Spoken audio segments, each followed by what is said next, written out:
Hello students, welcome back to my YouTube channel with another video. आज का हमारा ये video well due syllabus MS Excel भाग 13 का होने वाला है। अगर आपको इससे पहले का वीडियो चाहिए तो आप चैनल के प्लेलिस्ट से जाकर देख सकते हैं। तो वीडियो स्टार्ट करने से पहले आपसे एक रिक्वेस्ट है, अगर आप हमारे चैनल पर नए हैं तो चैनल को सब्सक्राइब जरूर करें और वीडियो पसंद आए तो लाइक शेयर एंड कमेंट करना ना भूलें। तो चलिए चलते हैं हम लोग अपने टॉपिक की ओर। एमएस एक्सेल भाग 13 का फर्स्ट क्वेश्चन हमारा है, निम्न में कौन सी एक्सेल की टर्म नहीं है। ऑप्शन आपका है रो, कॉलम, डॉक्यूमेंट, इनमें से कोई नहीं। तो आंसर हमारा हो जाएगा सी, डॉक्यूमेंट। डॉक्यूमेंट हमारा एमएस एक्सेल का टर्म नहीं है, रो कॉलम है। तो आंसर हमारा हो जाएगा सी। क्वेश्चन नंबर 2 में हम लोग आते हैं। क्वेश्चन नंबर 2 का हमारा क्वेश्चन है, पहले वाली वर्कशीट पर जाने के लिए हम खाली स्थान दिया हुआ है का प्रयोग करते हैं। किसका उपयोग करते हैं, किसका प्रयोग करते हैं। तो ऑप्शन आपका है Alt plus page up, control plus page up, control plus page down, shift plus tab. तो आंसर हमारा हो जाएगा B, control plus page up. पहले वाली वर्कशीट पर जाने के लिए हम कंट्रोल प्लस पेज अप का प्रयोग करते हैं। क्वेश्चन नंबर 3 में हम लोग आते हैं। क्वेश्चन नंबर 3 का हमारा क्वेश्चन है, डेटा और सूचनाओं को समझने में आसान व आकर्षक तरीके से विजुअल रूप से रिप्रेजेंट करता है। ऑप्शन आपका है चार्ट, टेबल, सेमीकोलन, कॉलन। तो आंसर हमारा हो जाएगा ए, चार्ट। डेटा और सूचनाओं को समझने में आसान व आकर्षक तरीके से विजुअल रूप से रिप्रेजेंट करता है, वो क्या है, तो चार्ट है। क्वेश्चन नंबर 4 में हम लोग आते हैं। क्वेश्चन नंबर 4 का हमारा क्वेश्चन है, अगर आप अपनी वर्कशीट में सीधे एडिटिंग नहीं करना चाहते हैं तो डेटा को एडिट और इंटर करने के लिए आप खाली स्थान दिया हुआ है का प्रयोग भी कर सकते हैं। ऑप्शन आपका है formula bar, title bar, menu bar, space bar. तो आंसर हमारा ए हो जाएगा, फॉर्मूला बार। अगर आप किसी भी वर्कशीट में सीधे एडिटिंग नहीं करना चाहते हैं तो डेटा को एडिट कर सकते हैं फॉर्मूला बार से। तो आंसर हमारा क्या हो जाएगा, ए। क्वेश्चन नंबर 5 में हम लोग आते हैं। क्वेश्चन नंबर 5 का हमारे क्वेश्चन है, इस टैब में प्रूफिंग टूल्स होती है जैसे, कौन से टैब में होती है। ऑप्शन आपका है रिव्यू, डाटा, व्यू, इंसर्ट। तो आंसर हमारा हो जाएगा ए, रिव्यू। प्रूफिंग टूल्स हमारा रिव्यू मेनू में होता है, रिव्यू टैब में होता है। क्वेश्चन नंबर 6 में हम लोग आते हैं। क्वेश्चन नंबर 6 का हमारे क्वेश्चन है, यदि आप चौड़े फॉर्मेट में प्रिंट लेना चाहते हैं तो किस तरह पेज ओरिएंटेशन का प्रयोग करेंगे। ऑप्शन आपका है लैंडस्केप, पोर्ट्रेट, 36, ऊर्ध्वाधर यानी हॉरिजॉन्टल और वर्टिकल। तो आंसर हमारा हो जाएगा ए, लैंडस्केप। चौड़ा फॉर्मेट में प्रिंट लेने के लिए हम लोग कौन सा ओरिएंटेशन का यूज़ करते हैं, प्रयोग करते हैं, तो लैंडस्केप का, क्योंकि लैंडस्केप का पेज जो होता है वो चौड़ा होता है। क्वेश्चन नंबर 7 में हम लोग आते हैं। क्वेश्चन नंबर 7 का हमारा क्वेश्चन है, पेज के ऊपरी मार्जिन में स्थित टेक्स्ट को क्या कहते हैं। ऑप्शन आपका है फुटर, कॉलम, हेडर, पैराग्राफ। तो आंसर हमारा हो जाएगा सी, हेडर। पेज के ऊपरी मार्जिन में स्थित टेक्स्ट को हम लोग हेडर कहते हैं और जो बॉटम में होता है उसको फुटर कहते हैं। क्वेश्चन नंबर 8 में हम लोग आते हैं।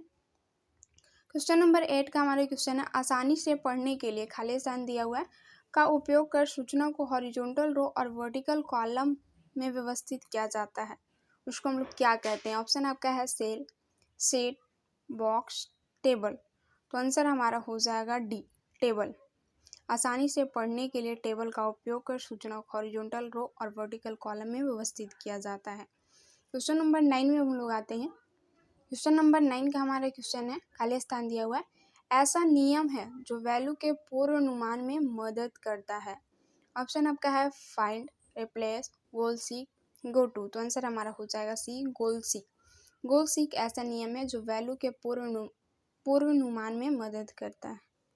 क्वेश्चन नंबर 10 में हम लोग आते हैं। क्वेश्चन नंबर 10 का हमारा क्वेश्चन है, किसी एमएस एक्सेल सूत्र में संलग्न विस्तार के प्रारंभ एवं अंत के सेल एड्रेस को खाली स्थान दिया हुआ है के द्वारा पृथक किया जाता है, यानी किसके द्वारा पृथक किया जाता है। तो ऑप्शन आपका है semicolon, comma, full stop, clone. तो आंसर हमारा हो जाएगा डी, क्लोन। फर्स्ट वैल्यू और लास्ट वैल्यू यानी प्रारंभ और अंत के एड्रेस को पृथक करने के लिए हम लोग क्या यूज करते हैं, तो क्लोन यूज करते हैं। क्वेश्चन नंबर 11 में हम लोग आते हैं। क्वेश्चन नंबर 11 का हमारा क्वेश्चन है, सेल निश्चित करने के लिए यानी संबंधित सेल के स्वतः रेफरेंस को रोकने के लिए कॉलम और रो की संख्या के पहले क्या टाइप करते हैं। ऑप्शन आपका है हैश, डॉलर, प्रतिशत, स्टार। आंसर हमारा हो जाएगा बी, डॉलर। सेल निश्चित करने के लिए हम लोग किस चीज़ को ऐड करते हैं, तो रो और कॉलम की संख्या के पहले हम लोग डॉलर टाइप करते हैं, डॉलर ऐड करते हैं। क्वेश्चन नंबर 12 में हम लोग आते हैं। क्वेश्चन नंबर 12 का हमारा क्वेश्चन है, एक दस्तावेज की सभी सामग्री को चयनित करने के लिए हम प्रयोग करते हैं। ऑप्शन आपका है Ctrl+A, Ctrl+Z, Ctrl+U, Ctrl+U। तो आंसर हमारा हो जाएगा ए, Ctrl+A। एक दस्तावेज की सभी सामग्री को चयनित करने के लिए हम प्रयोग करते हैं Ctrl+A का। क्वेश्चन नंबर 13 में हम लोग आते हैं। क्वेश्चन नंबर 13 का हमारा क्वेश्चन है, अ स्प्लिट अरेंज फिल्टर, खाली स्थान दिया हुआ है, पूर्व लिखित फॉर्मूले होते हैं जो स्वतः गणना करने का कार्य करते हैं। ऑप्शन आपका है फंक्शन, इक्वेशन, टेम्पलेट, रिएक्शन। तो आंसर हमारा हो जाएगा A, function. Split arrange filter, function पूर्व लिखित फॉर्मूले होते हैं जो स्वतः गणना का कार्य करते हैं। क्वेश्चन नंबर 14 में हम लोग आते हैं। क्वेश्चन नंबर 14 का हमारा क्वेश्चन है, एक पृथक सीट के सेल से आंकड़ों को प्राप्त करना क्या कहलाता है। ऑप्शन आपका है एक्सेसिंग, रिफ्रेशिंग, अपडेटिंग, फंक्शनिंग।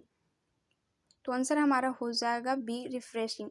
एक पृथक सीट के सेल से आंकड़ों को प्राप्त करना क्या कहलाता है, तो रिफ्रेशिंग कहलाता है। तो आंसर हमारा हो जाएगा बी। क्वेश्चन नंबर 15 में हम लोग आते हैं। क्वेश्चन नंबर 15 का हमारा क्वेश्चन है, MS Excel 2010 में टेम्पलेट फाइल का एक्सटेंशन क्या होता है। ऑप्शन आपका है .docx, .yaltx, .xaltx, .zltx। तो आंसर हमारा हो जाएगा सी, .xltx। MS Excel 2010 में टेम्पलेट फाइल का एक्सटेंशन होता है, क्या होता है, तो .xltx।